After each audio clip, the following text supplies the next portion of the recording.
નમસ્કાર મિત્રો, વિડીયોમાં તમારું સ્વાગત છે। જી હા મિત્રો, અત્યારે હાલના મોટા અને મહત્વના સમાચાર સામે આવી રહ્યા છે। તો મિત્રો, સમાચારમાં વાત કરીએ તો અમદાવાદના મેઘાણીનગર વિસ્તારમાં આવેલી ગુલબર્ગ સોસાયટીની બહાર જાહેર રસ્તા પર ધોળા દિવસે એક યુવકની હત્યાની ઘટના સામે આવતા વિસ્તારમાં ચકચાર મચી ગઈ છે।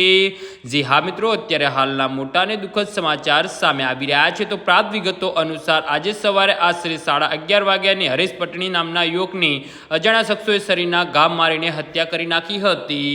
જી હા મિત્રો, તે ગુલબર્ગ સોસાયટીની બહાર પડેલી એક રિક્ષામાં બેસીને સમય પસાર કરી રહ્યો હતો। આ દરમિયાન અચાનક કેટલાક લોકો તેની સાથે બોલાચાલી કરવા આવ્યા હતા અને બોલાચાલી ઉગ્ર બનતા ઝઘડો થયો હતો અને શખ્સોએ હરેશ પર શરીર વડે અનેક ઘા ઝીક્યા હતા। હુમલા બાદ લોહીલુહાણ હાલતમાં હરેશ પોતાનો જીવ બચાવવા માટે દોડ્યો હતો, પરંતુ અસરવા ગુજરાતી સ્કૂલ નજીક આવેલા મુખ્ય રસ્તા પર જ ઢળી પડ્યો હતો। ગંભીર ઇજાઓના કારણે તેનું ઘટના સ્થળે જ મોત નીપજ્યું હતું।